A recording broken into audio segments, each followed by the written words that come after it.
Pues ya estás grabando. ¿Ya estás grabando? Sí. Muy bien, pues queridos y queridas futuros bodhisattvas, bienvenidos de nuevo. Supongo que ya os sabéis de memoria los 3 objetivos, ¿no? ¿Y cuál es el más importante? El primero. Muy bien, muy bien, muy bien. Bueno, vamos a seguir con las preguntas. Bueno, hoy toca continuar. El último día nos quedamos en el inicio del Bhakti Yoga, de hecho solamente el título y comentamos alguna cosita, pero no empezamos el texto de lo que pone en el libro del Bhagavad Gita. Hoy vamos a empezar con el Bhakti Yoga, conocimiento, campo y conocedor, las 3 gunas, el Señor y su devoto, y lo divino y lo demoníaco. Bueno, quizás es demasiado tema, pero lo acabaremos donde lo acabemos y ya continuaremos el próximo día. Eso sí, recordar, por favor, que la semana que viene yo no podré, por lo tanto, el próximo día será dentro de 15 días, o sea, dentro de 2 semanas. Empezamos el Bhakti Yoga, que significa yoga de la devoción. Bhakti, la palabra significa devoción, y hablamos el último día de lo que significaba un poco la devoción, ¿no? Miramos un poco lo de Krishna, que durante todo el Bhagavad Gita va diciendo: fija tu mente en mí, ámame, ofréceme tus acciones en sacrificio, en fin, parece que tengamos que poner toda nuestra atención en él, y nos preguntábamos tanto: yo soy esto, yo soy lo otro, ámame, piensa solamente en mí. Nos preguntábamos si Krishna era un egocéntrico, ¿no? Y al final vimos que realmente lo que está diciendo Krishna es que Krishna es todo, ¿no?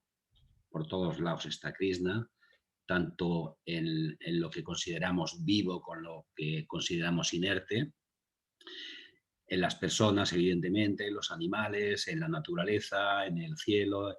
Todos los átomos que hay en la naturaleza están impregnados de la esencia de lo divino, ¿no? Llamémosle Krishna, llamémosle Jesús, Buda, Brahma, Alá, el todo, lo absoluto, etcétera, etcétera.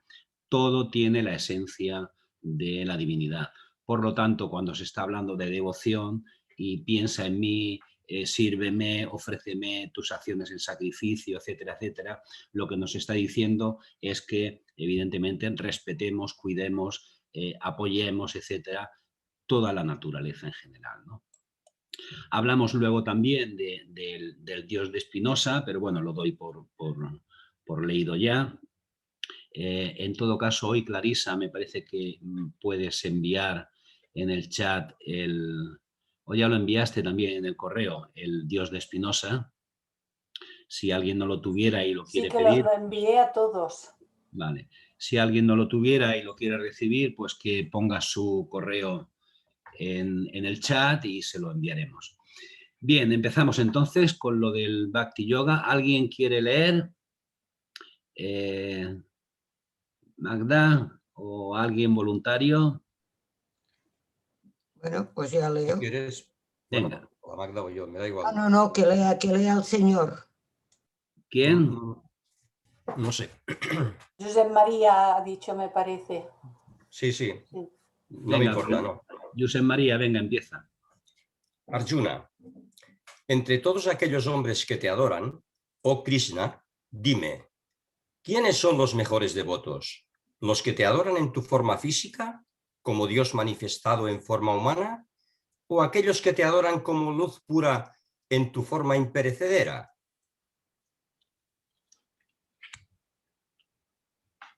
Sigue. Perdona, ya ha pasado, sí. Arjuna dice, entre todos aquellos hombres que te adoran, oh Krishna, dime. Ya lo he leído, ¿no? Bueno, Sí. has puesto 2, perdón, ¿eh? Ahora es Krishna el que le contesta a Arjuna. Sí. Krishna contesta y dice, aquellos que me entregan las riendas de su vida, adorándome continuamente con su amor, teniendo en mí una fe inamovible, estos son los que yo considero como los mejores devotos. Mas aquellos que aman al Eterno, infinito e imperecedero, como mi forma inmanifiesta, la energía omnipresente que estando más allá del pensamiento no puede ser abarcada por la mente humana, el constante e inmutable. Aquellos que llevando una vida en armonía con su mente controlada, amando por igual a todas las cosas que existen, regocijándose en el bien de todas las criaturas, en verdad también vienen a mí. No obstante, ardua es la tarea de aquellos cuya meta es alcanzar es mi forma inmanifiesta. Porque el camino que conduce a este estado es muy difícil y duro para aquellos mortales que pretendan conseguirlo. Bien, estamos viendo aquí que Krishna vuelve a decir, teniendo una fe inamovible en mí, vuelve a ir repitiendo en mí, pero luego aquí está diciendo, aquellos que llevando una vida en armonía, con su mente controlada, amando por igual a todas las cosas que existen, que es amar a Krishna, ¿no? Regocijándose en el bien de todas las criaturas, en verdad también viene a mí. Pero dice, no obstante, ardua es la tarea de aquellos cuya meta a alcanzar es mi forma inmanifiesta. Quiere decir que puede haber personas que la devoción la están dirigiendo hacia ese Dios inmanifiesto, etcétera, ¿no? Que no vemos y se olvidan quizás de la forma, de lo que hay, de la naturaleza, de las personas, de los animales, de la naturaleza. Y está diciendo, este camino es muy difícil y duro para aquellos que pretenden conseguirlo. O sea, quiere decir que el camino más sencillo es evidentemente hacer ese acto de devoción, ese acto de entrega, ese acto de amor, ese acto de ayuda, etcétera, a la naturaleza, a los seres humanos, a los animales, cuidar de la naturaleza, etcétera. Esa sería para, según dice Krishna, quizás la mejor forma de devoción y la más sencilla, ¿no? La otra, la de un Dios que está no sé dónde, es un camino más complicado. ¿Continúas? Mas aquellos que para quienes yo soy su fin supremo y me entregan las riendas de su vida, ofreciéndome los frutos de todas sus acciones. Aquellos que, con amor puro, meditan en mí y me adoran, muy pronto quedan libres de las influencias del océano de Maya. Ya no son muertos en vida, pues libres están ya de la mente. De la muerte. José María. ¿Perdona? No, sigue, te ha faltado un trocito de la... No, yo lo que veo es al entregarme su vida a mí, nada más. No he visto pero nada más. has acabado en la muerte. Bueno, ya, o sea, los que... No, he dicho al entregarme su vida a mí, también lo he dicho, ¿eh? No Vale. sé si lo habéis oído, pero sí lo había dicho. Como habías dicho mente, yo he dicho muerte y ya me he olvidado de lo que... Muerte. Bien, repite, por favor, las 7. Sí. Aquellos que, con amor puro, meditan en mí y me adoran, muy pronto quedan libres de las influencias del océano de Maya. Ya no son muertos en vida, pues libres están ya de la muerte, al entregarme su vida a mí. Okay. Pon todo tu amor únicamente en mí y entrégame tu mente. De este modo, en verdad, encontrarás en mí vida eterna. Mas si no te resulta fácil entregarme tu mente, entonces intenta entregármela mediante la práctica del yoga de la concentración. Si no te resulta fácil concentrarte, ofréceme todos tus trabajos a mí, tan solo tratando de servirme con todas las acciones que haces. Te será posible alcanzar la perfección. Incluso, si hacer esto te resultase difícil, haz entonces que la devoción por mí sea tu refugio. Entrégame los frutos de todas tus acciones, sirviéndome con devoción y humildad en tu corazón. En verdad, la concentración es mejor que el mero esfuerzo, y aún mejor que la concentración es la meditación, pero aún por encima de la meditación está la entrega por amor, en servicio desinteresado, porque la consecuencia de la entrega es paz. Bien, os dais cuenta de que está hablando de que hay diferentes caminos, ¿no?, para llegar a esa meta, ¿no? Y dice que la concentración es mejor que el mero esfuerzo, pero mejor aún que la concentración es la meditación.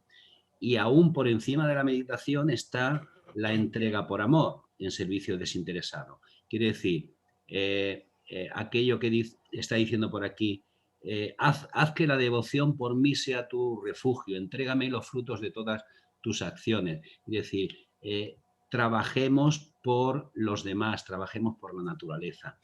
Y esto, según Krishna, es, digamos, lo que está por encima de cualquier otro tipo de yoga, ¿no? De todas formas, que la devoción, como la está tratando aquí, esté por encima de todo lo demás, no significa que solamente hagamos la devoción. Tenemos diferentes caminos y podemos utilizarlos un poco todos, ¿no? Podemos utilizar la concentración, podemos utilizar la meditación, podemos actuar con el karma yoga, la acción desinteresada, la acción correcta, y podemos hacer la acción con devoción. O sea, tenemos muchos caminos y no tenemos por qué elegir uno u otro. De hecho, cuando tenemos un cierto conocimiento y practicamos alguno de estos caminos, nos damos cuenta de que todo lo que hacemos de alguna manera está abarcándolo todo. Está abarcando la concentración, la atención, la meditación, o sea, en un estado meditativo. Estamos actuando también según el karma yoga. Estamos actuando con la devoción, ¿no? O sea, yo creo que todos los caminos al final se unen en esta entrega a todo lo que existe, ¿no? Os recuerdo que si queréis en cualquier momento hacer alguna pregunta o algún comentario, por mí no hay ningún problema. Bien, continuamos. Recordad que si queréis, vale, María José Pellicer ha levantado la mano. Vale, como María José, levantar esta mano y así nos enteramos de que queréis intervenir. María José. Sí, Ramón, aquí al principio del capítulo 12, donde dice la primera pregunta que dice ¿cuáles son quiénes son los mejores devotos? Sí. ¿Vale? Luego en el punto 2, Krishna le dice aquellos que me entregan las riendas de su vida adorándome y tal.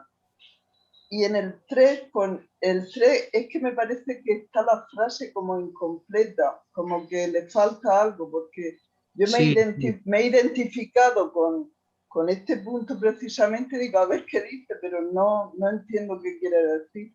Sí. El 3. Sí, el 3. A mí me dio esa impresión de que faltaba como algo, pero no, Sí. En realidad el texto viene así. Lo que está diciendo es que los que le entregan la rienda de su vida, tal, dice, yo los considero los mejores devotos, más aquellos que aman, como diciendo, también aquellos que aman al Eterno, tal, al Eterno infinito e imperecedero.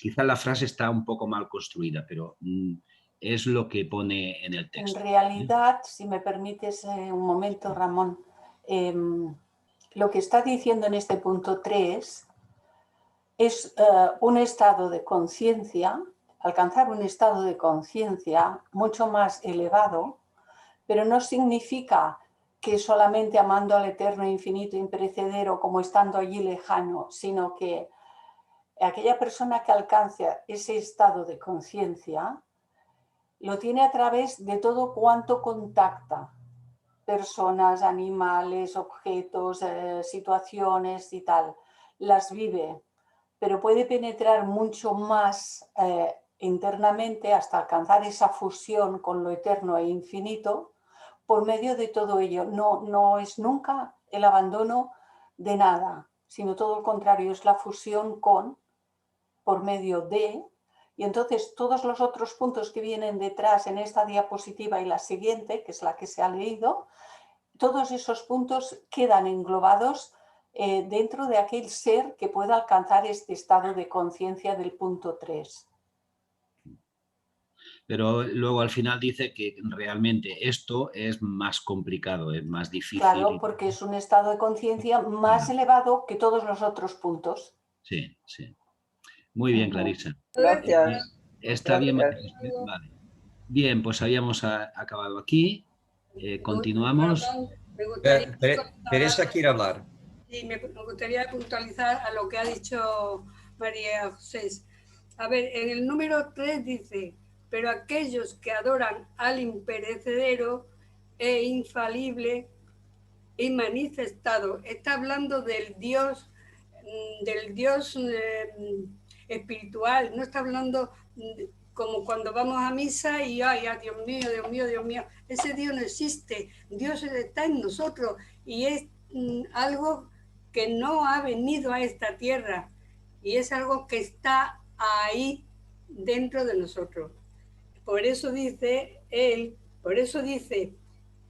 aquellos que teniendo puesto en mí con mayúscula, significa ese Dios interior.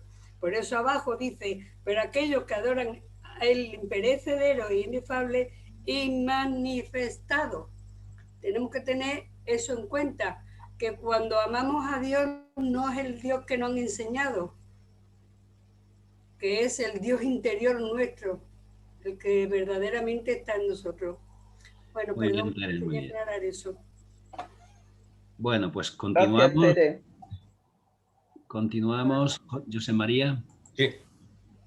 El hombre de buena voluntad que muestra simpatía y compasión por todas las criaturas, que libre de todo egoísmo ya no concibe pensamientos como yo o mío, dotado de una paz estable, permanece en armonía tanto en los momentos de placer como en los de desdicha, manteniendo una actitud continua de perdón hacia toda ofensa. Un yogi de estas cualidades, siempre esforzándose con determinación en la práctica del yoga, al tiempo que alegre y complacido, que concentra su mente y su visión interior en mí, este hombre en verdad me ama, al igual que yo le amo a él. Aquel que nada ni nadie le perturba, siendo a su vez fuente de paz para nosotros, aquel que está más allá de las emociones, el odio y el miedo, este es también mi amado. Aquel que está libre de las atracciones y promesas del mundo, que es puro y sabio, siendo consciente de todo lo que hace, sin verse afectado por la naturaleza cambiante de la dualidad, y que, dejándose llevar y confiando, ofrece todos sus trabajos a Dios y no a él. En verdad, este hombre a mí me ama y yo le amo también. Qué bonito. Sigue. Aquel que no siente atracción ni repulsión, que ha renunciado a los logros personales y la obtención de bienes, que, estando más allá del bien y del mal, ya no se queja por nada, agradeciéndome todo con su amor a este hombre, yo le amo en verdad. El hombre que, sin hacer diferencias entre sus amigos y sus enemigos, los ama a todos por igual, cuya alma permanece inalterable tanto en el éxito como en la desgracia, habiendo superado ya todas las experiencias sensoriales de frío y calor, placer y dolor, libre ya de las ataduras de los apegos, que permanece inalterable tanto en la infamia como en los halagos, sumergiendo su alma en el silencio, cuyas riquezas no son de este mundo, y siendo feliz con lo que tiene, agradeciéndomelo con su amor, en verdad, este hombre gana mi amor y así lo obtiene. Pero aún mucho más, queridos para mí, son aquellos que, teniendo fe y amor, me consideran como su fin último. En verdad, aquellos que escuchan mis palabras de verdad, con el corazón abierto, y beben de las aguas de la vida eterna, me son entrañablemente queridos. Bueno, todo esto, veis, a mí me suena muy bonito, pero creo que a nosotros nos resulta muy difícil, ¿no? Dice, el hombre que sin hacer diferencias entre amigos y enemigos los ama a todos por igual, nos Es un resulta estado difícil. de conciencia, ¿verdad? Claro, Al que claro. hay que llegar. Pero ahí tenemos que llegar. Y luego aquí quizás es menos importante que lo que he dicho primero, pero nosotros estamos muy influenciados por el ego y tenemos esa sensación de importancia personal. Y entonces, bien, pues esto de la infamia, o sea, cuando alguien nos dice algo que no nos gusta, pues nos enfadamos, y cuando alguien nos halaga, pues nos alegramos. Y realmente, si alguien te dice, oye, que eres muy guapo, pues sigues siendo lo mismo que eras. Y si alguien te dice que eres muy feo o muy tonto, no eres ni más feo ni más tonto de lo que eras. Son percepciones de la persona, o son proyecciones de la persona que hace hacia ti, pero es su historia y no la de uno mismo. Es decir, que evidentemente si alguien nos dice algo agradable, pues muy bien, gracias y tal. Pero si alguien nos insulta o nos dice algo desagradable o tal, bueno, quiere decir, no quiere decir que sonriamos, pero hemos de mantener ese equilibrio de decir, independientemente de lo que esta persona diga, yo soy lo que soy, ni más ni menos, y no me tiene, o sea, esta persona no tiene que desequilibrarme. Yo tengo que seguir en mi equilibrio y bueno, yo puedo luego relacionarme con él de una o de otra manera, pero manteniendo el equilibrio interno, sin afectarnos, sin dejarnos afectar por lo que otros digan de nosotros, ya sea bueno o sea malo. No sé si me he explicado, pero bueno, doy la palabra ahora a José Álvarez, luego a Emilce. Sí, ahí yo creo que está medio que detallando todos los aspectos que debemos tener en cuenta para olvidarnos del yo personal, Sí. de todo lo que tenemos que hacer para poder abandonar ese yo que es tan difícil, que nos lleva muchas vidas. Sí. Lo único que lo ha ido como que desmenuzando para que nos demos cuenta y no se nos quede ningún aspecto de esto sin tomar en cuenta. Sí. Gracias, José. No, gracias a ustedes. Emilce. Sí, a mí coincido con lo que dijo José y agregar que este es el fundamento o la enseñanza que nos da la teosofía, la sociedad teosófica, justamente. Es cambiar nuestra forma de pensar más como alma y no como cuerpos. Y eso es mi observación, ¿no es cierto?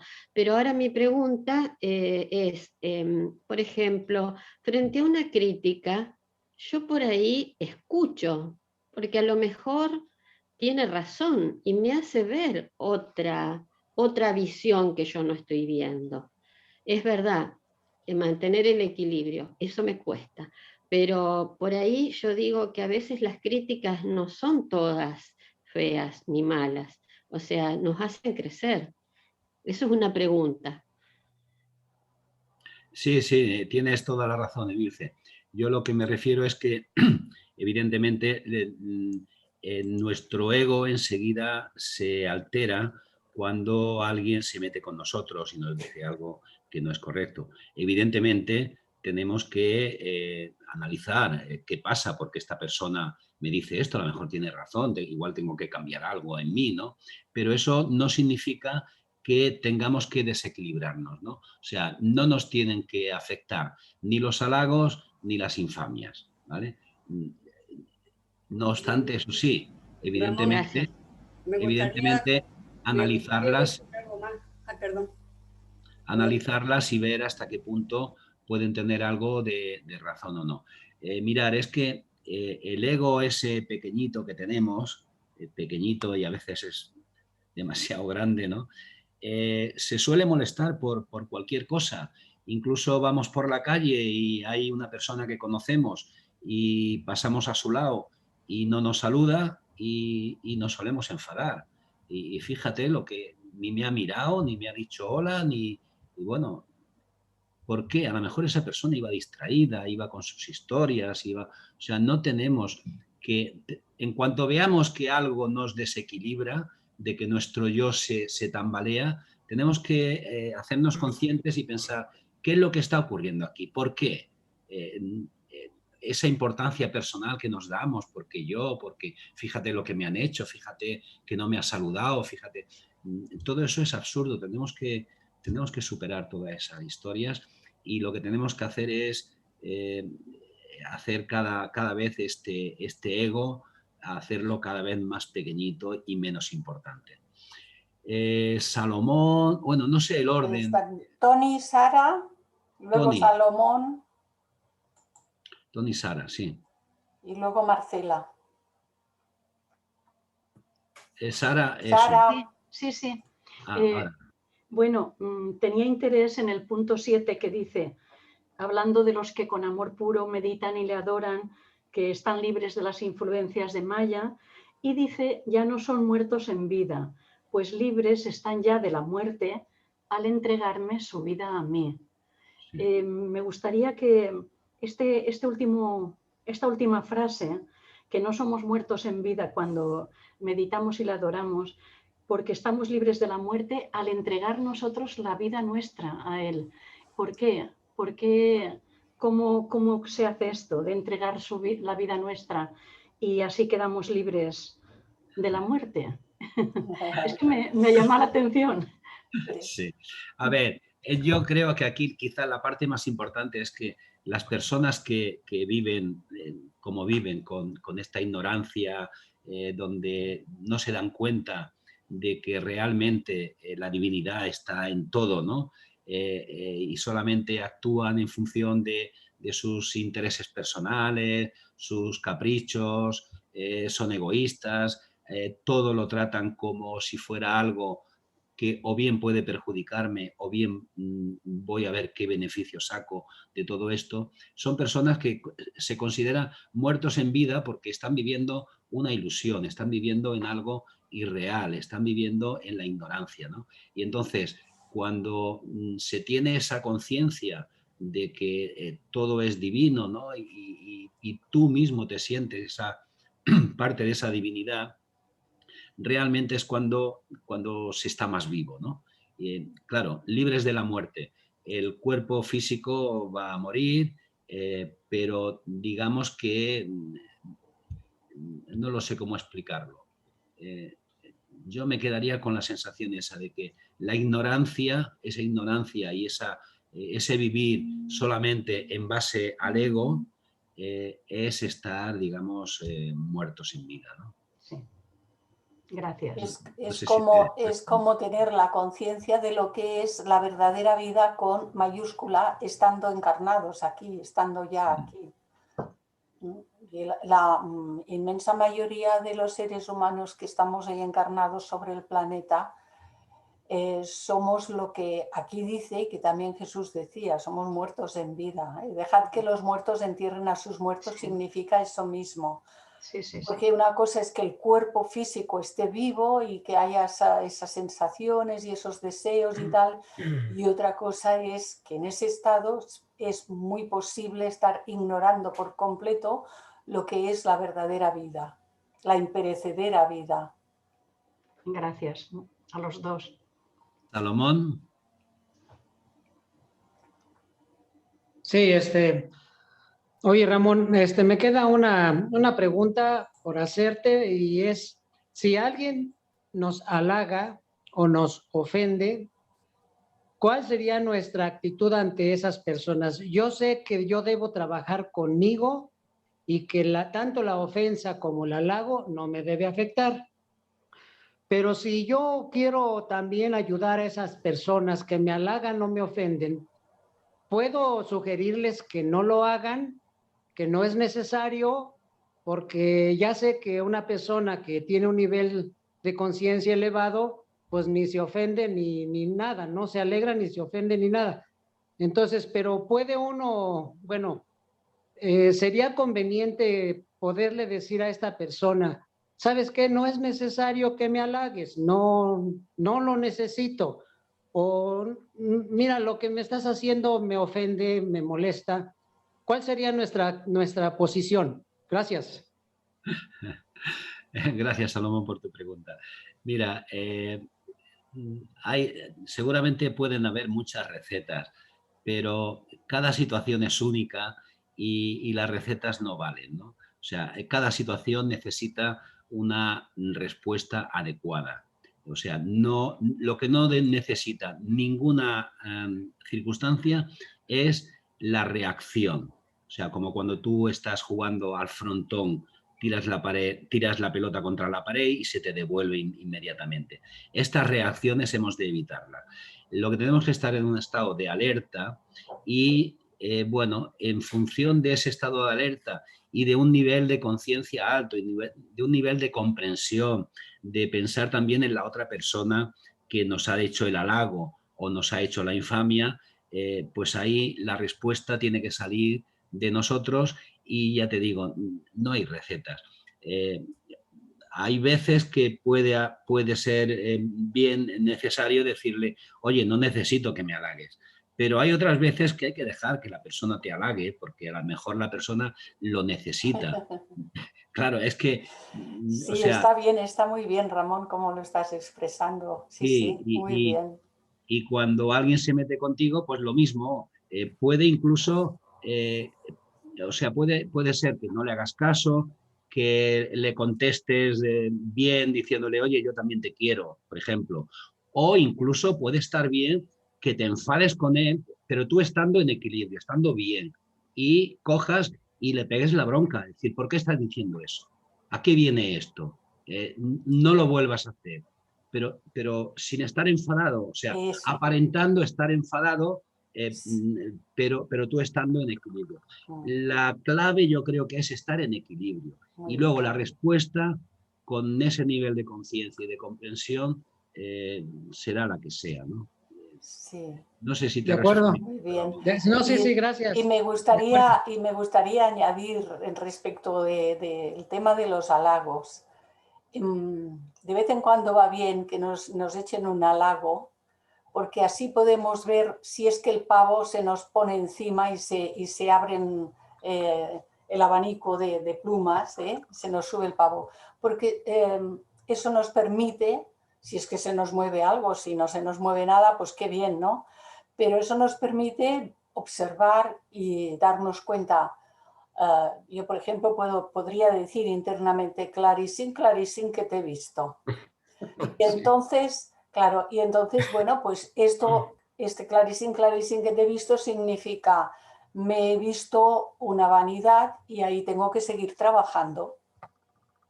De acuerdo. Si nadie me dice nada de nada, nunca nada de nada, a lo mejor yo me creo que no soy vanidosa y la tengo toda ahí. Sí, de acuerdo, gracias.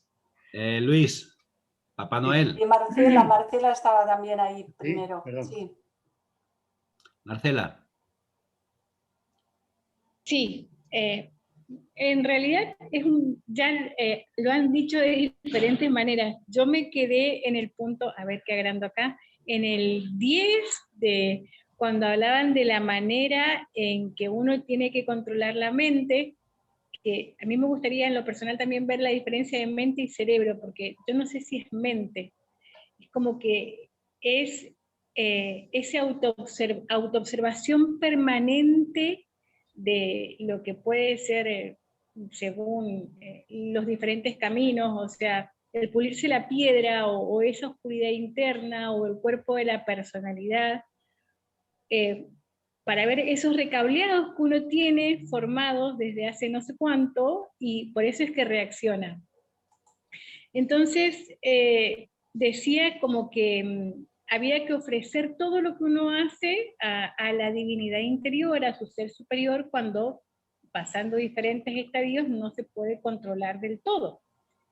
Y eso me pareció muy bonito porque yo, al menos a mí, yo lo he intentado, no lo hago de manera continua por mi propio defecto de disciplina, pero es bonito hacerlo porque cuando uno está en la cotidianidad de su vida, en el trabajo, en lo que sea, y aparece esa circunstancia en donde a uno le puede despertar o la vanidad o la reacción de ataque, por así decirlo, y verse en ese ojo de la tormenta y aún así poder acordarse de eso que uno ofrendó, que todo lo que uno va a hacer en el día es para el bien superior. A mí es como que me hace ubicarme otra vez en el camino del medio. Me redirecciona. Y creo que se trata de eso siempre, ¿verdad? De ir por el camino del medio y en el pulimiento de lo que es nuestra propia piedra, nuestro propio cuerpo de personalidad, y volver siempre ahí. Cuando uno se descarrila, desbanquina, dar el volantazo por el proceso ese de autoobservación constante y volver a ese camino. Y gracias, Ramón, porque es muy bonito todo, las herramientas que nos brindas para poder hacer eso conforme al gusto o al formato de cada quien, ¿verdad? Que cada quien lo aplica distinto. Muy bien, gracias, Luis. Sí, mira, yo vengo Noel, al punto 7. Aquellos que con amor puro meditan en mí y me adoran, muy pronto quedan libres de las influencias del océano de Maya.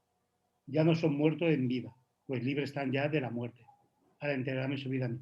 Yo creo, interpreto, corregirme, ¿no? Tú y Clarisa, que lo que quiere decir hasta cierto punto es que si tú entregas tu personalidad, estás preparado para poner en el altar o en el altar de sacrificio la personalidad y te concentras toda tu mente, toda tu conciencia, tu yo, tu ser en la individualidad, aunque tengas un cuerpo físico y estés aquí, nunca morirás, aunque tengas un cuerpo físico. Tu muerte, aunque mueras a nivel físico, pero tú no morirás porque estás en vida, vivo. Ya no mueres. ¿Por qué? Porque te has entregado, te has concentrado, estás viviendo, tu conciencia está viviendo en tu individualidad, en la conciencia, la individualidad. Entonces, pase lo que pase a nivel personal, no puede influir ni afecta lo que es a la individualidad.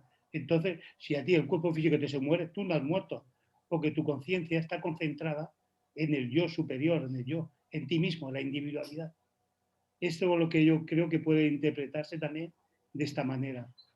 Aquellos que entregan su yo inferior al yo superior. Sí, es matar el ego y vivir en la individualidad. Matar nada, transformar, no, transmutar. Aquí no se mata nada, ni una mosca. Yo no he dicho nada de matar. Vale, Luis, gracias. Pues eso, vivir la individualidad. Y pase lo que pase, nunca te afectará nada a nivel individual, porque la personalidad es el vehículo. Gracias, Luis. ¿Puedo agregar algo, Ramón? Tere, acuérdate de levantar la mano, esa virtud que hay. Yo no tengo esa mano, de verdad. Es la de saludar. Bueno, venga, di, comenta. A ver, hemos estado leyendo sobre cuando alguien nos cae mal, cuando alguna cosa vemos en otro y actuamos de una manera... A ver, hay una cosa muy sencilla para mí, que ya me pasó una vez, y creo que el trabajo no está ni contigo, ni con Clarisa, ni con Emilio, que me llevo bien, y no está mi trabajo está precisamente con el que no me llevo, porque ese es mi espejo, ahí es donde yo me tengo que mirar. ¿Y por qué cuando yo hago algo a una persona y la veo que se queda tan tranquila ahora? ¿Por qué? Ese es mi trabajo. Tienes razón, Tere, tienes razón. Porque claro, a mí me fastidia que a mí me pasó.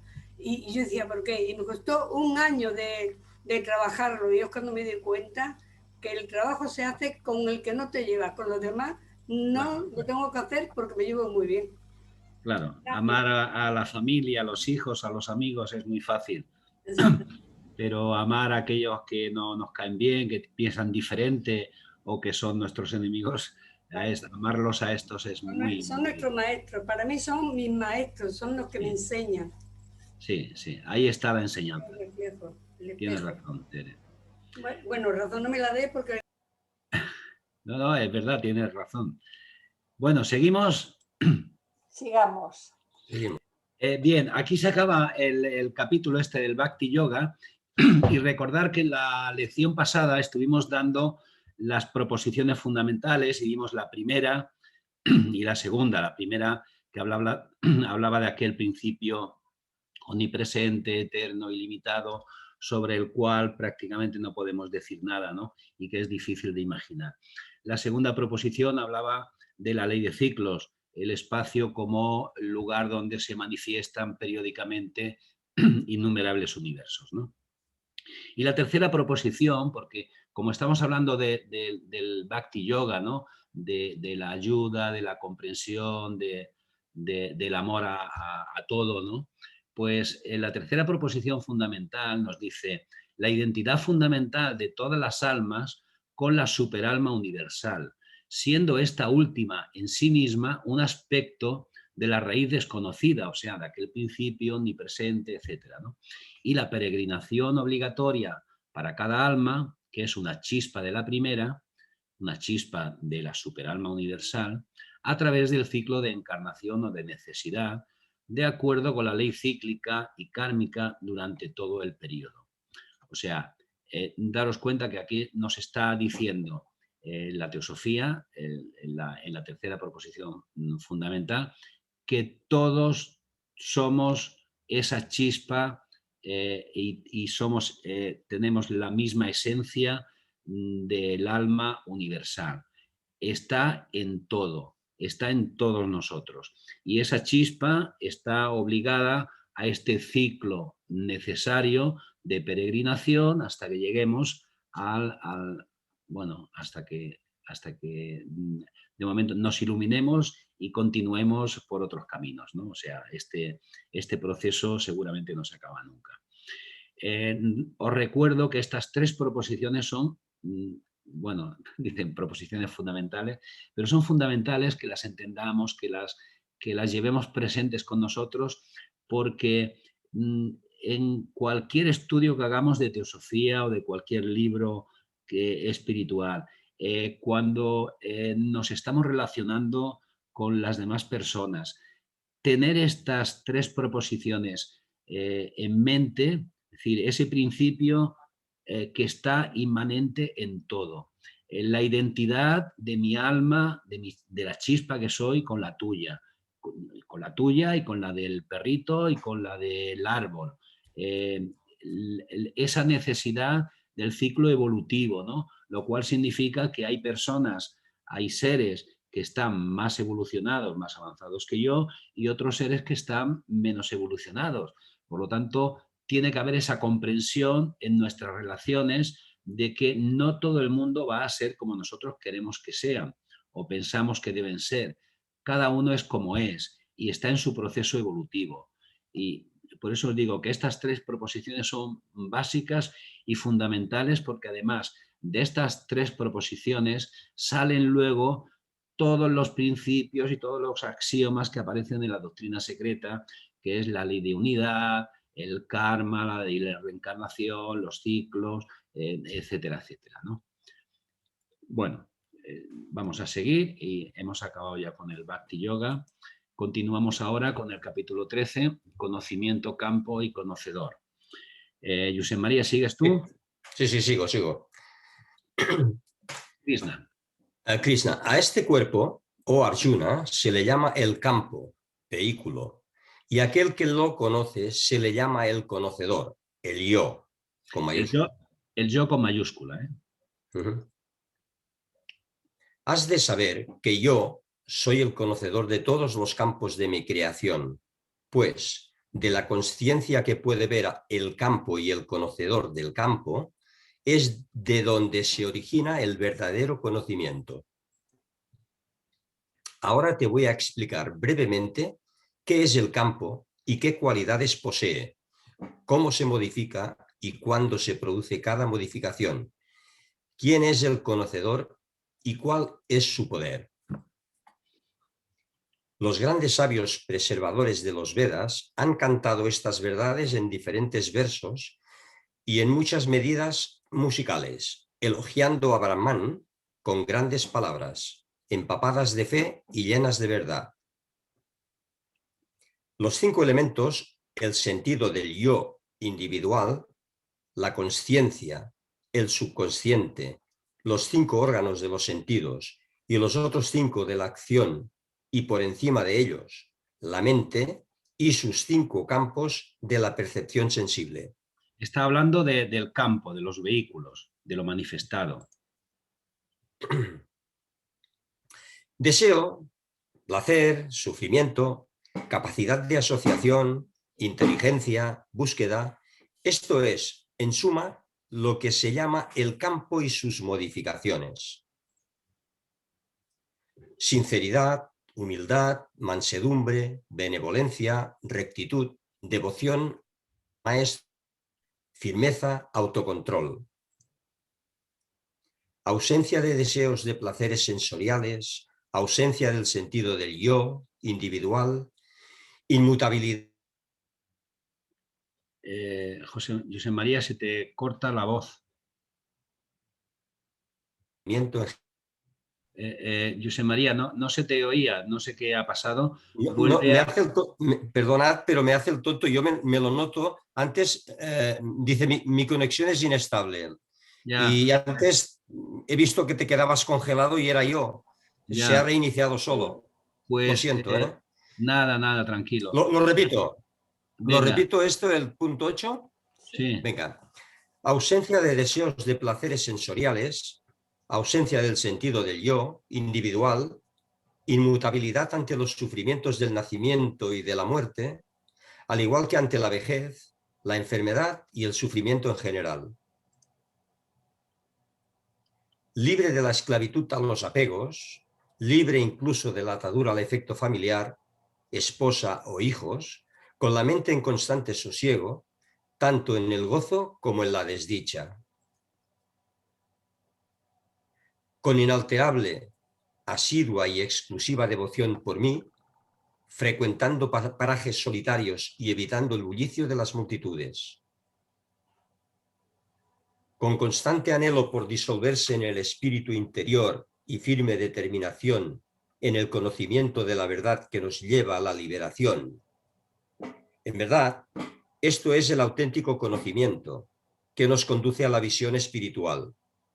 Todo lo que se oponga a esto es ignorancia. Bueno, veis que... Aquí hay mucho, ¿eh? Sí. Veis que aquí está todo genial, muy bien explicado, pero claro, empieza diciendo sinceridad, humildad, luego ausencia de deseos de placeres sensoriales, ausencia del sentido del yo individual, inmutabilidad ante los sufrimientos del nacimiento y la muerte, libre de los apegos, incluso de los familiares, de la esposa e hijos. Qué difícil, ¿no? Para muchos de nosotros esta liberación de esos apegos, ¿no? Pero eso no significa que no los amemos. Los vamos a amar, pero igual que Krishna nos está diciendo, ama todo, ¿no? Ámame por encima de todo. Quiero decir, ámalo a todo, ¿no? El amor indiscriminado y universal, pero sin esos apegos, porque esos apegos son los que luego nos van a hacer sufrir. Y el no tener apego significa que nuestra relación con cualquier persona a la que amemos, si no estamos apegados, será mucho más fluida, mucho mejor, podremos ayudarle mejor. Y el ejemplo lo tenemos que cuando tenéis un amigo que, bueno, lo estimáis y lo apreciáis y tal, pero claro, no hay esa pasión que se puede tener por un hijo o por un nieto. A un amigo, cuando tiene un problema, seguramente le podemos aconsejar mejor y le podemos comprender mejor y le podemos aceptar mejor que luego tome sus propias decisiones, aunque no sean las decisiones o los consejos que nosotros les hemos dado. En cambio, con las personas a las que estamos apegados, nuestros consejos, etcétera, queremos que los apliquen a rajatabla. Y si no hacen lo que nosotros creemos, pues bueno, el problema está ahí, ¿no? O sea, cuando eliminamos estos apegos, fluye todo mejor. Incluso esas personas que sienten ese amor que les tenemos, pero que es un amor quizás un poco opresivo, cuando hay ausencia de apego, fluye mejor la relación en los dos sentidos. O sea, no tener apego no significa ser indiferente, significa mayor comprensión. No sé si me he explicado, pero bueno. Significa dejar libre, significa dejar libre. Libertad. Y ser libre, verdaderamente, en el sentido de que entonces dejamos que las personas vivan sus vidas en la forma y manera y posibilidades que tienen ahora de vivirlas, sin pretender que sean nada como nosotros queremos que sean. Sí, es dejar enteramente libres. Claro. Y una cosa es estar ahí, aconsejando, apoyando, sí, escuchando, pero otra cosa es exigiendo, ¿no? Salomón. Sí, tengo mucho tiempo que escucho acerca de los sentidos, de lo que nos atraen las cosas temporales, y una de ellas que me llama mucho la atención es la sensualidad. Y yo digo, bueno... Sensualidad. Sensualidad. Yo digo, ¿por qué no hacerle caso, por qué no apreciar la sensualidad si es tan rica? Es algo que nos agrada tanto que pues yo siempre lo he entendido como que nuestros maestros espirituales nos llaman la atención en cuanto no seamos tan sensuales.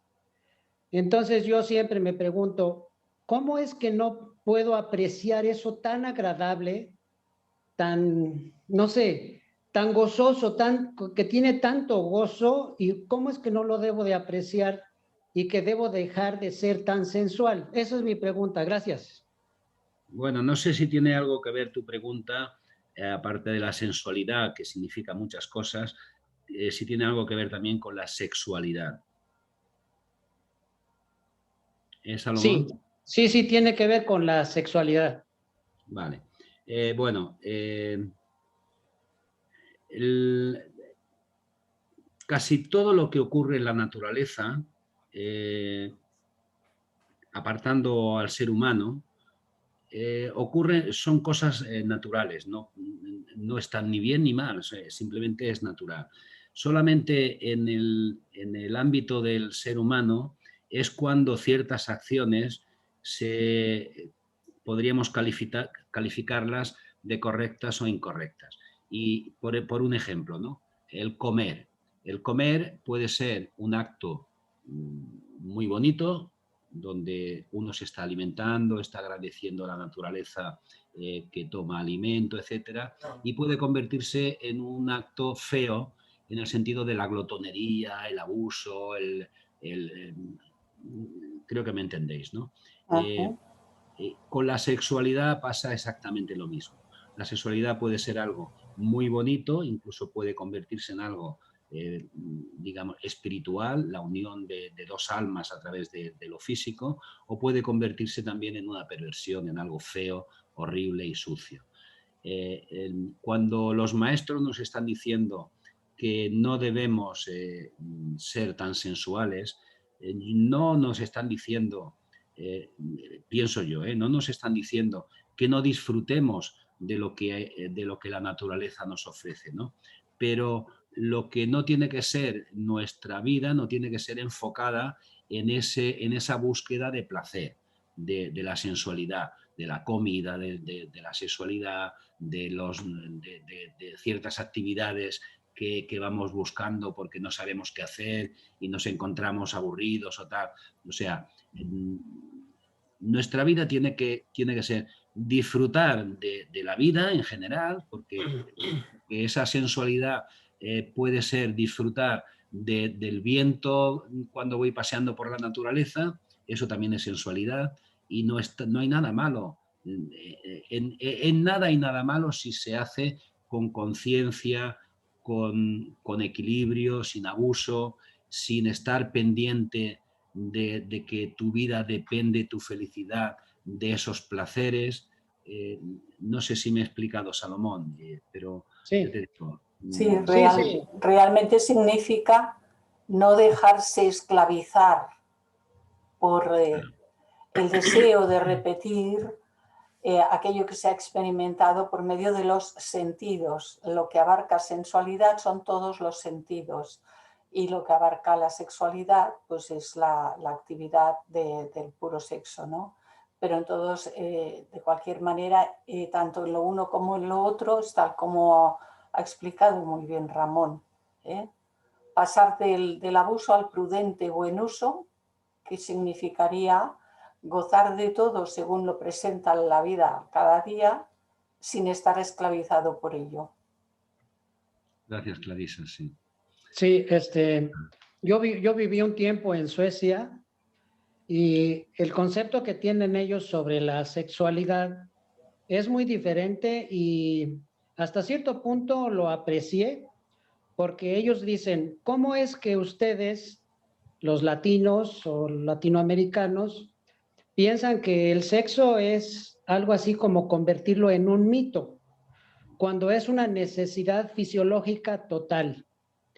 Nada tiene que ver con que estés bien casado, bien armonizado con una persona, simplemente es una necesidad fisiológica que debes de realizar porque de otra manera tu cuerpo pues no está bien. Emocionalmente, mentalmente no puede estar bien porque esa energía tiene que liberarse y entonces es algo que quieras o no lo debes realizar. En base a eso es que estoy preguntando. Sí, evidentemente, Salomón, la sexualidad no tiene nada de malo por sí misma. El problema con la sexualidad ha aparecido a través de las religiones, ¿no? Sobre todo el cristianismo, que digamos ha castrado sexualmente a muchas generaciones, ¿no? Es un acto, como he dicho antes, natural, en la naturaleza, ocurre todos los días. Y además necesaria para la continuidad de la vida. Y solamente el ser humano es el que es capaz de hacer de cualquier cosa algo muy bonito o algo muy feo. Luis. Gracias. Sí, yo quería más o menos un poco reafirmar lo que habéis dicho tú y Clarisa, ¿no? El hecho de que tú cuando vas a coger una flor y veas la belleza, el color, el perfume, todo eso tan bonito, esa manifestación, hay que tener mucho cuidado en el sentido porque te puedes encontrar con una espina. No significa esto, sino y te puedes encontrar una serpiente enroscada. ¿Qué significa esto? Que depende del uso o el abuso que tú hagas de la sexualidad o de los sentidos, o te llevará a la propia divinidad tuya o al propio demonio tuyo. O te hace un dios o te hace un demonio. Todo lo que bien habéis dicho Clarisa y tú, ¿no? Depende del uso o el abuso de las cosas. Lo importante es hacer un uso correcto, saber para qué es cada cosa, qué es el objetivo de la sexualidad y de los sentidos. ¿Cuál es? Gracias, Luis. Ok. Gracias a todos.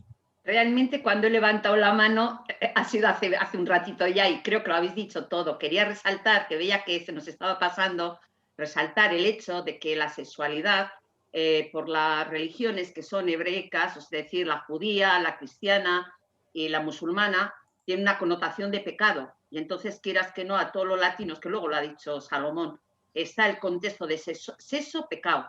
Y lo tenemos tan metido en el inconsciente que, bueno, lógicamente, viviendo en un país nórdico, se extrañaba de que no tienen lo mismo. Y luego lo que acabáis de decir ahora, es cuestión de dónde tenemos para mí, lo que se ha comentado, ¿dónde está la conciencia? ¿Dónde pones la conciencia? Si la pones en utilizar a la otra persona, buscar solamente tu satisfacción, evidentemente no es algo que te eleve, no es algo que tu vibración se vuelva más útil. En cambio, si tu conciencia está en una unión, bueno, lo que habéis dicho, sin más, en una unión más espiritual, querer ser uno con la otra persona y tal, buscar su bien, evidentemente es algo grandioso.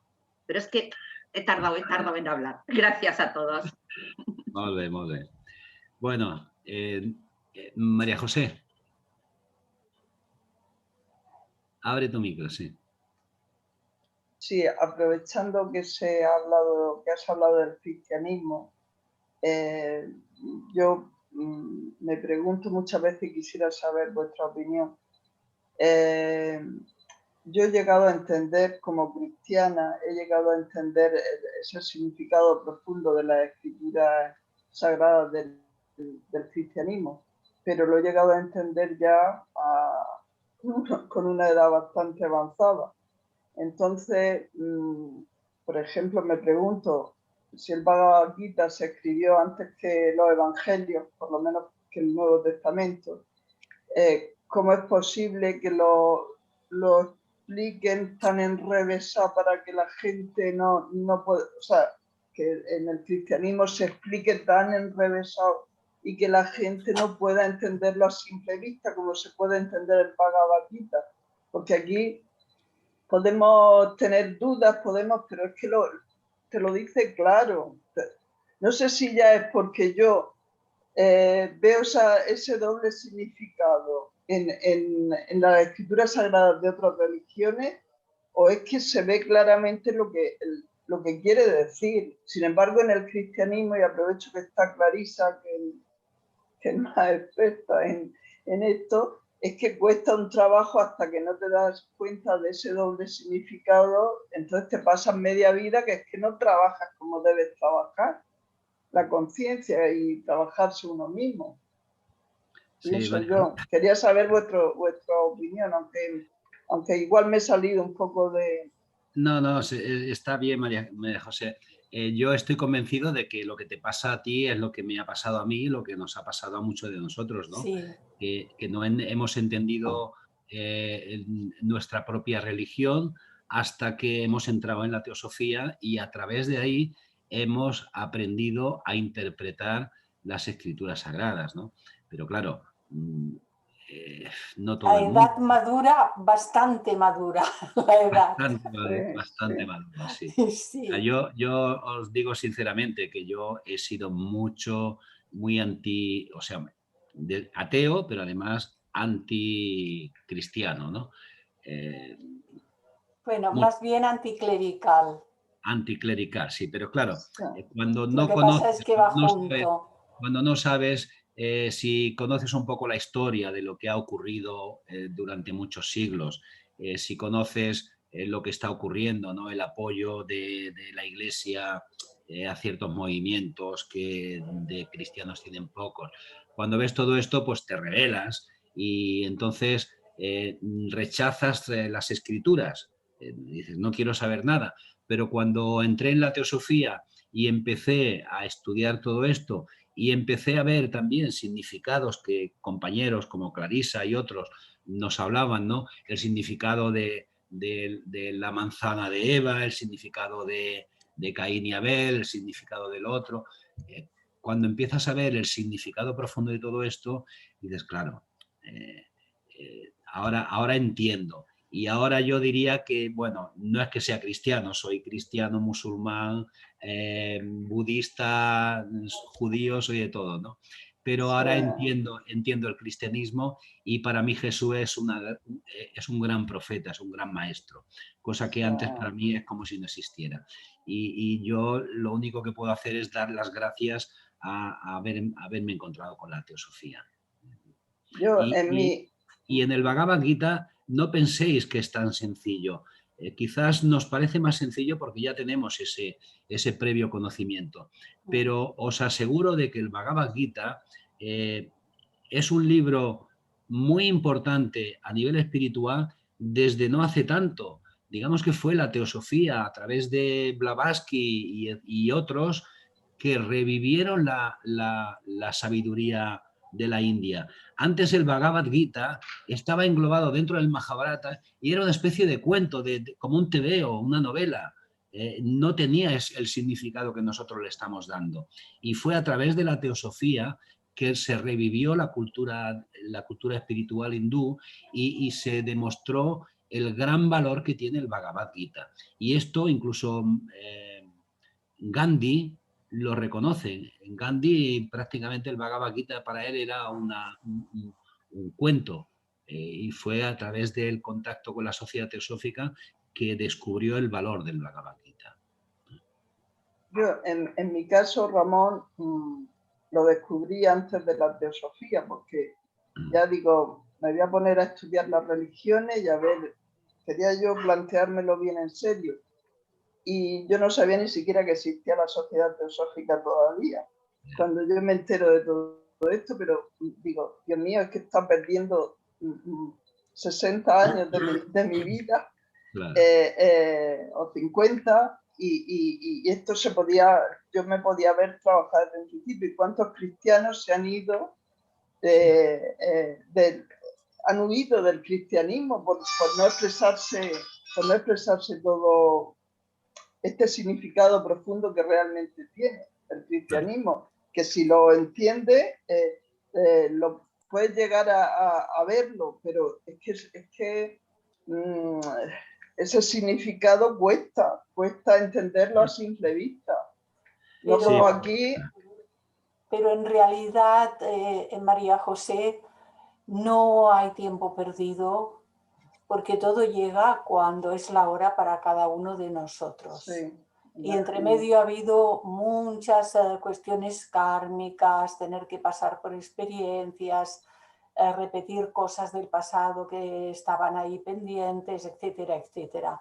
Y cuando es la hora, se mueven hilos impensables. Uno no habría podido ni siquiera imaginar que tal cosa podía suceder. Y encontramos entonces aquello que ya es parte de la herencia que tenemos que ir recibiendo, pero bueno, la herencia divina a la mayoría de edad. Y entre tanto,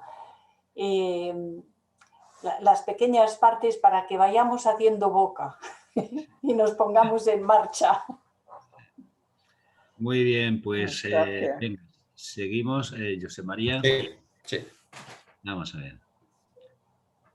Ahora te hablaré del propósito del conocimiento, tal que una vez conocido este, el hombre trasciende la muerte. Brahman es lo que debe ser conocido. Carece de principio y de fin. Es el supremo. Está más allá de lo que es y de lo que no es. No hay lugar fuera del alcance de sus manos y sus pies. Tiene cabezas y bocas en todas partes. Lo ve todo y lo oye todo. Pues él está en todas partes. Realmente él es. Supongo que nadie está interpretando que este Brahman tiene manos y pies y cabezas y bocas, sino que él está en todo y por lo tanto tiene mi boca, tiene mis manos y tiene las vuestras, etcétera, etcétera, ¿no? Sí. Todo lo que sucede llega hasta él a través de la luz de la consciencia, que él percibe a través de sus infinitos poderes. Más aún así, él está por encima de todos esos poderes. Él es el soporte de todo, pero él está más allá de este mundo material. No obstante, él disfruta de todas las cosas de este mundo. No puede ser visto con estos ojos mortales. Aunque está lejos, también está cerca. Aunque se mueve, él es inmóvil. Está dentro y fuera de todo, pues todo lo penetra. Aunque invisible, él es uno con todo. A pesar de que aparentemente cada ser es una parte separada, originándose así la percepción ilusoria de diversidad. Él es el sustento de todas las criaturas. Él las crea y las destruye. Aquí está expresando muy claramente la unidad de todo, ¿no? Dice, invisible, él es uno con todo. A pesar de que aparentemente cada ser es una parte separada, originándose así la percepción ilusoria de diversidad. Aparentemente está separado, pero todo forma parte de lo uno. Es algo indivisible. Es uno, que se manifiesta de infinitas maneras. Él es la luz de todas las luces que brillan, disipando todo vestigio de oscuridad. Él es el conocimiento y la meta del conocimiento que mediante el conocimiento se alcanza. Él mora en el corazón de todos los hombres. Te acabo de explicar en pocas palabras qué es el campo, qué es el conocimiento y cuál es la meta del conocimiento del hombre. Cuando un hombre realiza esto, se disuelve en mi ser. Has de saber que tanto Prakriti, la naturaleza, como Purusha, el espíritu, ambos carecen de principio, y que todas las modificaciones, las diferentes condiciones de los gunas, nacen de Prakriti. Prakriti significa la parte materia de la esencia de todo lo que existe, y Purusha el espíritu, ¿no? Y cuando habla aquí de las gunas, recordar que es la naturaleza de la materia, las cualidades de la materia, que era sattva, rajas, tamas, o sea, equilibrio, actividad, pasividad, ¿no? Que luego en el próximo capítulo, en el Bhagavad Gita, se empezará a hablar de las gunas. Pero habla de que las gunas nacen de Prakriti. Las gunas no forman parte del espíritu. De la naturaleza surgen todas las cosas materiales. Es la hacedora, los instrumentos para hacerlas, y también las cosas una vez hechas. Del espíritu surge la conciencia que es capaz de sentir placer y sentir dolor. O sea, si el espíritu no estuviera unido con la materia, claro, pues no solamente no habría placer y dolor, sino que realmente la materia no sería hacedora de nada. Cuando el espíritu se reviste con esta naturaleza mortal, comienza a verse afectado por los continuos cambios de estado de la naturaleza.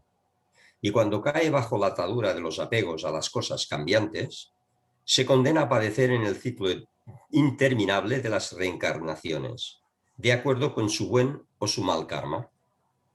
Bueno, está bien la frase, ¿no? Pero recordar que el karma no es ni bueno ni malo. Simplemente es el resultado, el efecto de una acción. Punto. Neutro. Únicamente, claro, si hacemos algo, digamos, incorrecto, mal hecho, evidentemente el resultado nos va a afectar y va a ser negativo para nosotros.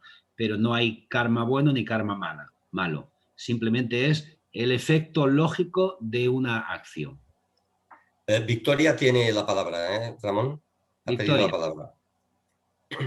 Sí, perdona, a ver si me puedo explicar bien. En el punto 19, que dice que has de saber que tanto Prakriti, la naturaleza, como Purusha, el espíritu, ambos carecen de principio, ahí me he liado un poco, porque tenía entendido que lo que no tiene principio es el Parabrahman. En cambio, ya cuando se manifiesta, eso tiene un principio porque también acaba. Sí. ¿O estoy equivocada? Bueno, a ver, Victoria. Purusha y Prakriti, materia y espíritu, son eternos, exactamente igual que para Brahma. Son eternos. Otra cosa es que se manifiesten. Hay el Manvantara y se manifiestan, y cuando hay el Pralaya se recogen. Pero no han desaparecido. Recordar también, no sé si habéis estado en algún sitio donde se haya comentado, de que la doctrina secreta habla de que solamente hay una esencia que es la que origina tanto el espíritu como la materia. Y de esa esencia luego aparecen los diferentes elementos de la naturaleza. En física, si recordáis que bueno, el átomo se puede dividir, tiene muchas partículas y seguramente esas partículas se pueden seguir dividiendo y al final no sabemos dónde hay esa esencia absoluta que es de donde aparece toda la materia. Y esa esencia nunca desaparece. Lo que ocurre es que cuando esa esencia es tal cual, solamente esencia, no es manifestada, está en, digamos, está disuelta en todo el espacio universal. Está disuelta. Sin diferenciación. Existe en todo el espacio. Y es solamente cuando aparece el Manvantara, cuando esa esencia empieza a realizar modificaciones y aparece lo que nosotros conocemos como materia y espíritu, ¿no? Pero esa esencia es eterna, no tiene principio ni tiene final. Vale, vale, gracias. ¿De acuerdo, Victoria? O sea, lo que tiene principio y final es, bueno, esa manifestación, tal como nosotros la conocemos. Va a desaparecer, pero va a volver a ser la esencia que ya era eternamente, ¿no? Y aquí tal, perdona, Ramón, y aquí tal como lo comenta Prakriti, que es la materia primordial, Purusha, que es el espíritu primordial, ello permanece en el espacio, permanece siempre, cuando hay un universo manifestado o cuando no lo hay. Son los principios que en la doctrina secreta comenta como padre-madre Swabhavat. En los diagramas que presentamos con mucha frecuencia, esto que está aquí en el punto 19 está arriba del todo. Prácticamente está antes del primer plano de manifestación. Del primero, el de arriba, el más elevado, el más sutil. Porque está siempre. Cuando empieza la manifestación, empieza a formarse el primer plano de manifestación y ahí ya empieza a haber diferenciación.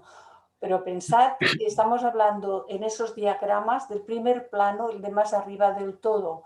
Y la ciencia actualmente todavía está con sus aparatitos estudiando el plano de abajo, el más denso, aún en sus partes más sutiles es el plano material, que decimos el plano del físico, el plano en el que estamos viviendo.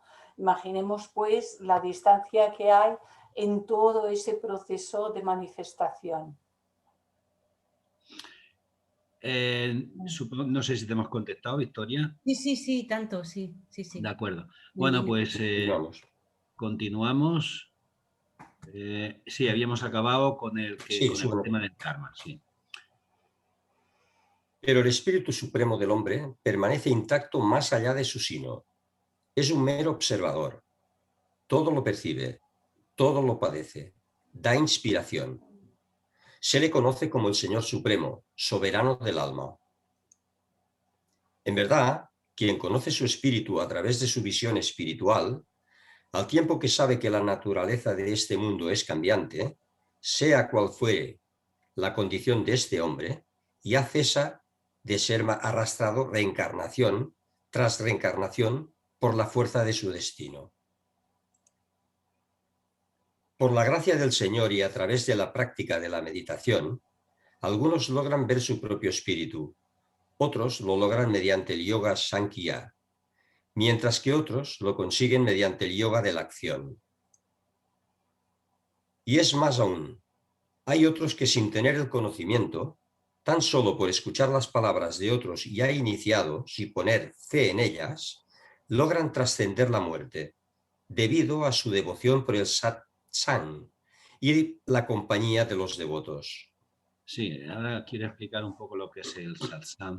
Pero daros cuenta que este espíritu supremo está hablando de que es un mero observador, o sea, no se va a ver afectado por lo que ocurra a nivel de la personalidad y del cuerpo físico. Todo lo percibe, todo lo padece, pero es el que da inspiración, ¿vale? Y esa inspiración llegará de forma más nítida en la medida que tengamos depurados nuestros vehículos. Y recordar aquella imagen que vimos de un lago de aguas quietas donde se refleja claramente, se reflejaba la luna en aquella imagen. Cuando está alterada el agua no se refleja, ¿no? Por lo tanto, esa inspiración que viene de arriba tenemos que lograr que nuestros vehículos estén limpios y que nuestra mente esté calma, ¿no? Y aquí cuando habla, dice, hay otros que sin tener aún el conocimiento, tan solo por escuchar las palabras de otros ya iniciados y poner fe en ellas, logran trascender la muerte debido a su devoción por el satsang y la compañía de los devotos. Satsang, lo que significa, dice, satsang no tiene nada que ver con palabras o conceptos, ni siquiera las experiencias compartidas por el maestro importa. Algo inexplicable sucede. La mente se acalla y una sublime sensación de paz y bienestar emana del maestro e impregna a la mayoría de los asistentes, a los que son sinceros en su búsqueda. O sea, el satsang es simplemente ¿cómo lo diría? El contagio de la vibración del maestro. Simplemente estando a su lado, acompañándolo, esa vibración suya hace que el discípulo pueda aprender incluso sin palabras, sin necesidad de ejercicio, sin necesidad de palabra. Comentan de que Lao Tse, de hecho, prácticamente no hablaba, no decía nada a sus discípulos, solamente sus discípulos estaban a su alrededor. Y esto que ocurre cuando estamos hablando de un maestro, de que influye en los que le rodean, de igual manera ocurre con nosotros. En la medida que nosotros estemos nerviosos, estemos irritados o estemos en paz, tranquilos, amorosos, etcétera, estamos generando una vibración que está afectando a todo lo que está alrededor nuestro. Y claro, está afectando a lo que está más cerca, evidentemente lo está afectando en mayor grado. Por lo tanto, es importante que nosotros estemos en un estado, digamos, de equilibrio, de bienestar, de amor, etcétera, porque vamos a estar afectando a lo que nos rodea.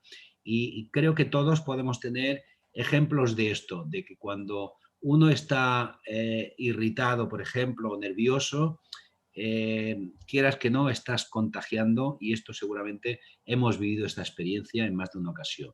Y cuando uno está en paz, tranquilo, amoroso, etcétera, lo mismo. Te puedes encontrar con una persona que viene nerviosa, pero tu estado de equilibrio hace que esa persona se encuentre mejor. O sea, esto es el satsang. Sin necesidad de palabras hay esa vibración que afecta al entorno. Y esto ocurre mucho en los ashram, donde hay maestros que simplemente sus discípulos lo acompañan. No quiere decir que no dé enseñanzas y hable y tal, pero que el satsang, esa influencia vibratoria de la persona elevada de conciencia, afecta quizás más que las palabras. También se decía esto mismo, recordarás, Ramón, de Ramana Maharshi. Sí. Lo que pasa es que es un contagio que puede ser más duradero o menos duradero. Generalmente no es tan duradero. Ramana Maharshi lo visitaban, estaban allí en el ashram. Los últimos años que estaba arriba en la montaña de Arunachala, porque se retiró arriba porque el ashram estaba lleno de gente y él allí ya veía que no tenía mucho que hacer. Pero lo cierto es que la mayor parte de las personas que decían sentir eso cuando estaban ahí cerca de él, luego cuando volvían a sus países y a la vida cotidiana, pues pronto se les quitaba el contagio. Porque no es un cambio de la conciencia en el sentido real de esa transformación y evolución de la conciencia a estadios superiores. Y por ello, si la persona pierde de vista el trabajo que tiene que hacer de autotransformación por medio de esa influencia que ha recibido de esos maestros, si lo pierde de vista, pues quedará como siempre, nada más que habrá tenido en su memoria el recuerdo de aquello sí que era bueno, pero la memoria no es conciencia. Claro, pero eso es exactamente lo mismo que nos puede ocurrir cuando tenemos ciertos momentos, o bien meditando, o bien vamos a un acto religioso o lo que sea, que podemos llegar a estar en un estado, digamos, elevado, de casi de éxtasis, ¿no? Pero claro, el trabajo está en decir, eso que he vivido, eso que he sentido, me está diciendo algo, ¿no? Tengo que continuar manteniendo esta actitud de tener una conciencia elevada, ¿no? De amor, etcétera, ¿no? Pero claro, salimos de donde hayamos entrado y nos despistamos y volvemos a lo cotidiano. O sea que lo que tenemos que hacer es, cuando hemos hablado de la meditación, a veces lo hemos dicho, ¿no? Esa actitud meditativa no se tiene que limitar a esos 20 minutos o media hora, sino que acabamos el tiempo de estar meditando, sentados y tal, y hemos de continuar con esa actitud meditativa, porque si no, esos 20 minutos, esa media hora no sirven absolutamente de nada, ¿no? Bueno, continuamos. Oh Arjuna, cualquier cosa que tome existencia en este mundo, ya sea inmóvil o capacitado de movimiento, has de saber que es el resultado de la unión del campo y del conocedor del campo. Aquel que reconoce en todo cuanto sus ojos ven al inmutable Señor de todas las cosas, reconoce lo único inmortal en el campo mortal. Este conoce la verdad. Esto es súper importante. Vaya, sí. Lo hemos dicho en alguna ocasión. Hay que aprender a mirar. Hay que aprender a mirar. Y cuando miramos lo que sea, la naturaleza, a las personas, a los animales, tenemos que ver a la divinidad en todo. La frase aquella de Rumi, todo está lleno hasta el borde de sabiduría y belleza. Todo forma parte de la divinidad. Tengámoslo esto presente y aprendamos a mirar a todo de esta forma. Aprendamos a reconocer que independientemente de que nos guste más, nos guste menos, todo forma parte de esa divinidad. Quien reconoce como idénticos al Dios existente en sí mismo y al Dios que late en todo lo creado, no hiere a otros, porque en ellos se ve a sí mismo, y de este modo, con seguridad alcanza la meta suprema. Clarísimo, ¿no? Más no puede serlo. Aquel que reconoce que es tan solo la naturaleza la que realiza todas las acciones que se realizan por doquier en este mundo cambiante, mientras que el espíritu meramente observa su trabajo, este en verdad discrimina con acierto. Cuando un hombre puede ver que toda la infinita variedad de seres es una manifestación del uno y que todos son uno en él, este se hace uno con Brahman. Clarísimo. Carente de principio y libre de la naturaleza cambiante, al igual que imperecedero, es el Espíritu Supremo. Aunque él mora dentro de este cuerpo, no interviene en las acciones del cuerpo y libre está de las imperfecciones de cualquier acción. Es decir, que el espíritu está fuera de los efectos del karma, ¿no? Del mismo modo que el éter omnipresente es inafectable, por ser de naturaleza intangible, igualmente el espíritu que habita en la materia permanece puro, estando fuera del alcance de la materia. Del mismo modo que el sol proyecta su luz sobre todas las cosas de este mundo, igualmente el Señor del campo llena con su luz todas las cosas del campo. Bueno, yo lo dejaría ya aquí, son las 7:30 y porque no nos daría tiempo de acabar las 3 gunas o quizás sería demasiado pesado. Y yo prefiero ahora, si queréis, un poco comentamos todo lo que hemos estado leyendo, ¿no? Del Bhakti Yoga y del conocimiento del campo y del conocedor. Victoria tiene la mano. Sí, ¿puedes por favor poner el 29? Que es que me ha parecido muy interesante y quería anotarlo, ¿eh? Aquel que reconoce que es tan solo la naturaleza la que realiza todas las acciones que se realizan por doquier, en este mundo cambiante, mientras que el espíritu meramente observa su trabajo, este en verdad discrimina con acierto. ¿Tienes alguna pregunta? No, es que me parece... ¿No lo entiendes? O... Sí lo entiendo, pero me parece muy, muy bello y muy cierto y lo quería anotar.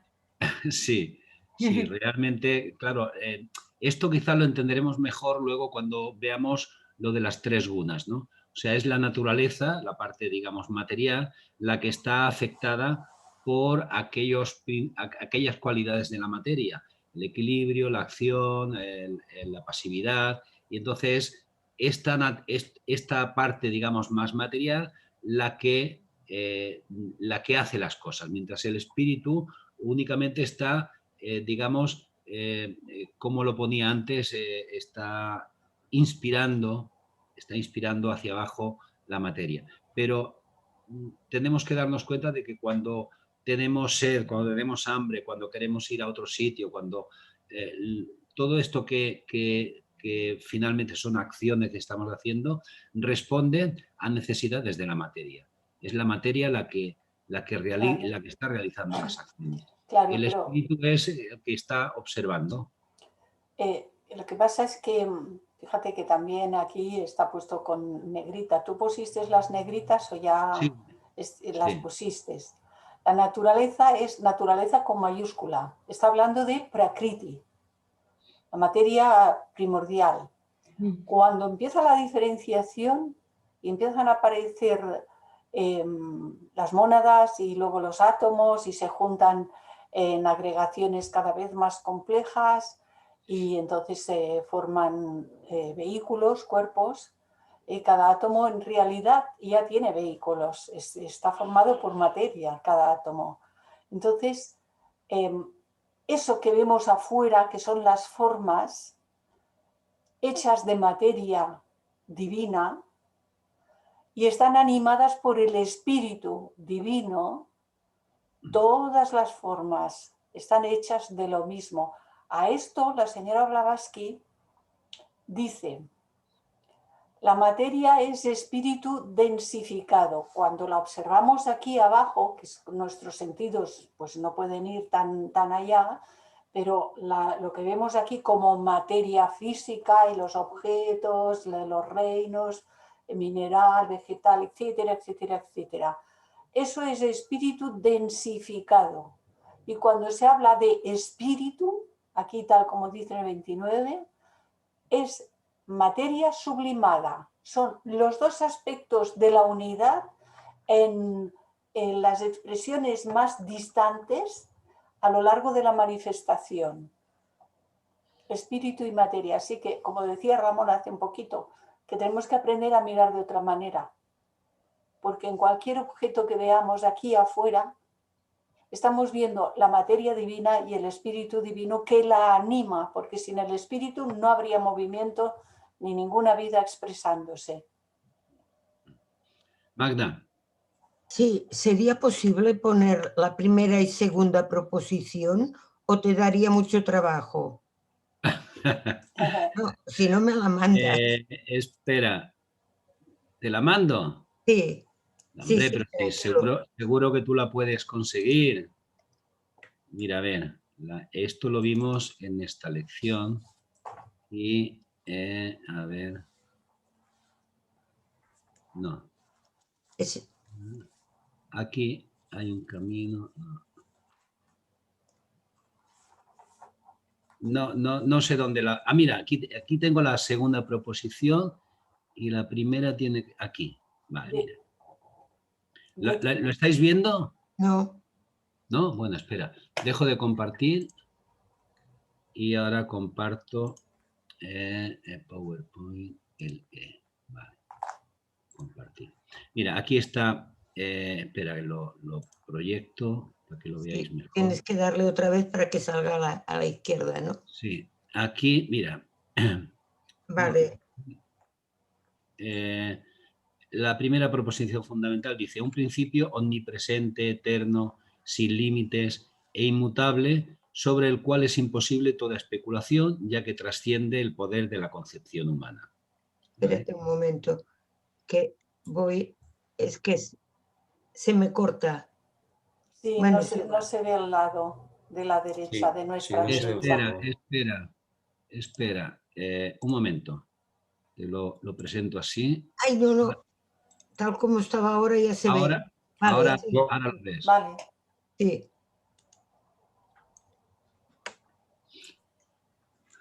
Bueno, mientras Magda copia, ahora pasaré por la segunda proposición. Ya está copiada. Ya está. La segunda, a ver, ¿dónde está?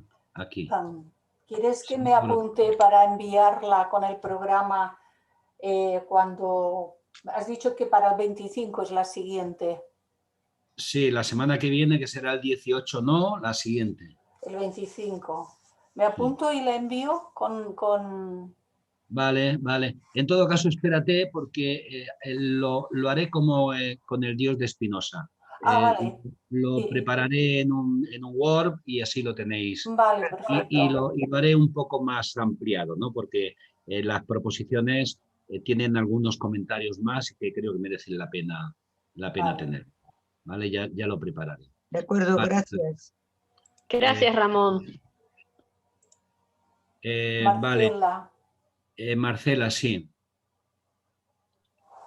Sí, en realidad, en función de la relectura que hiciste, Ramón, de la última escrimina, y lo que decía Clarice en relación al espíritu y la materia, que está en la doctrina, me lleva a algo que es un asunto que hace rato vengo dándole vueltas, que es el tema de justamente cómo tenemos que integrar nosotros el principio de dualidad, donde en realidad la materia y el espíritu, según la densidad, digámoslo así, no sé si sería el término correcto, pero es lo mismo. O sea, no hay una dualidad en el sentido tan separado como tal vez a nosotros, o al menos yo, lo veo o lo veía hasta hace un tiempo.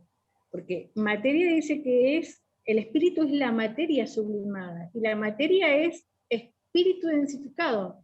Entonces, en función de lo que está diciendo el Bhagavad Gita y relacionado con los logos, volvemos al punto, es una unidad de todo. Eso, nada más. Sí, me permite, Ramón, aquí una cosa que me surge en este instante, que es muy, muy importante que la tengamos en consideración. Cuando hablamos de materia, luego hemos de hablar de las formas que se construyen con la materia. Sí. Y las formas vibrarán de acuerdo cada una en su propio reino según están configuradas. Pues ya sabemos, en el reino mineral hay cantidad de elementos, no vibran igual, no tienen la misma dureza, etcétera, etcétera. Y así en el reino vegetal, en el reino animal y en el ser humano. Y recordemos que se hizo un estudio por parte del japonés Masaru Emoto respecto de las muestras del agua. Sí. El agua era la misma cantidad de agua. Si se pensaba mal acerca del agua, aquellas estructuras eran feas, eran amorfas, eran mal formadas, porque se les impartía una vibración determinada. Pero sobre esa misma agua deforme se meditaba de forma elevada y cambiaba su estructura y cogía estructuras geométricas perfectas. El agua era la misma, por lo tanto, cuando hablemos de lo feo y lo bello, porque existe en realidad, pero por la diferencia de la vibración, estaremos hablando de las formas, no de la materia en sí, con la que las formas están hechas. La materia en sí es virgen y es siempre materia virgen, siempre. Hay que meditar acerca de este asuntito, ¿verdad? Sí, lo que comentaba antes, realmente la idea que hemos de tener es que el principio de que la vida es una es súper importante, de que todo es una unidad. Esto es un concepto que tenemos que tener grabado en mente. Ahora bien, esta unidad se manifiesta de infinitas maneras, o sea, se manifiesta en la diversidad.